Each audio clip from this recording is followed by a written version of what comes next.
perform this afternoon. And the self-defense to simply protect oneself and other violence. Actually,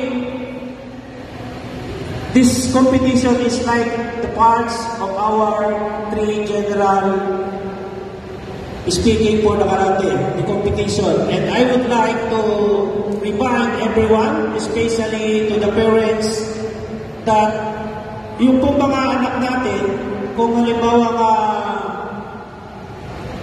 mag-join sa competition, meron po tayong, of course, winner and loser. Actually, for today, lahat po sila ay panalo na. Dahil po sa presensya ng bawat player na nandito sa Jintan Academy, the Saudi champion. And to all the parents, maraming salamat sa suporta nyo sa inyong mga anak. And i-remind ko lang po about the rulings. Actually, ang rulings natin, we have improved our rulings. Sa mga parents po and mga coaches, hindi po kumo na nakasuntok ng marami ang anak ninyo ay panalo na. Meron po tayong general rules. Pwede pong sumuntok siya ng sumuntok, pero wala pong score.